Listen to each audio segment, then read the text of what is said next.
ঝালকাঠি শহরে ইচ্ছামতো চলছে কয়েক হাজার ব্যাটারি চালিত অটোরিকশা। সিংহভাগেরই নেই অনুমোদন, যেখানে সেখানে পার্কিং করার পাশাপাশি ইচ্ছামতো চলে যাত্রী তোলা ও নামানোর কাজ। ফলে বেড়েছে যানজট, ভোগান্তিতে পড়তে হচ্ছে নগরবাসীকে। তবে এ ব্যাপারে শৃঙ্খলা ফেরানো ও অনুমোদনহীন অটোরিকশা বন্ধে ব্যবস্থা নেওয়ার কথা জানিয়েছে প্রশাসন। ঝালকাঠির সংবাদদাতা শফিউল আজমের টুটুলের প্রতিবেদন, জানাচ্ছেন কানিজ নুসরাত। 2017-18 অর্থবছরে ঝালকাঠি পৌরসভা থেকে 1175টি ব্যাটারি চালিত অটোরিকশার নিবন্ধন দেয়া হয়।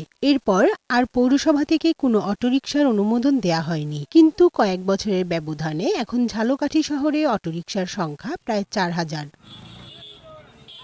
জেলা সদরের কালীবাড়ি সড়ক ও সদর চৌমাথার দৃশ্য দেখলে মনে হবে ঝালকাঠি অটোরিকশায় বোঝাই একটি শহর, যেখানে যানজট লেগেই থাকে। শহরের সাধনার মোড়, কুমারপট্টি, কামারপট্টি, আমতলা সড়ক ও ফায়ার সার্ভিস মোড়ে অটোরিকশার কারণে সৃষ্টি হয় দীর্ঘ যানজট। ভোগান্তির শিকার হতে হয় নগরবাসীকে।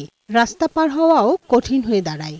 যানজট নিরসনে হিমশিম খেতে হয় ট্রাফিক পুলিশকে। রাস্তা যতটুকু আছে তার থেকে আমাদের অটোরিকশাগুলো বেশি এবং তারা 3-4টা লাইন করেছে। রাস্তা ভালো আছে আমাদের, কিন্তু এই যে জ্যাম 1 ঘন্টায় পার হওয়া যায় না। ঢাকার চাইতেও বোঝা যায় অনেক জ্যাম। বর্তমানে আপনার জাম ছাড়া কোনো কথা নাই। আমাদের সাধারণ মানুষের চলাচলে যে 5 মিনিটের জায়গায় স্যার আমাদের আধা ঘন্টা 1 ঘন্টাও কেটে যায়। পুলিশ সুপার জানালেন, অনুমোদনহীন অটোরিকশা বন্ধে ব্যবস্থা নেওয়া হবে। অটোরিকশা চলাচলের জন্য পৌরসভা ও মালিক সমিতির সাথে আলাপ করে রুটেশনও করে দেওয়া হবে। ইজি বাইকে যাদের পারমিশন তাদের নেই, তাদেরকে আমরা আইনের আওতায় আনছি। এছাড়া যেটা হচ্ছে যে আমি পৌরসভার সাথে কথা বলেছি, আর ইজি বাইকের যারা মালিক সমিতি আছে তাদের সাথেও কথা বলেছি, যাতে করে আমরা এটা অল্টারনেটিভ কোনো চিন্তা করতে পারি কিনা। অবৈধ অটোরিকশা বন্ধ করার মাধ্যমে পথচারীদের দুর্ভোগ লাঘব হবে এবং সড়কে শৃঙ্খলা ফিরে আসবে, এমনটাই আশা স্থানীয়দের।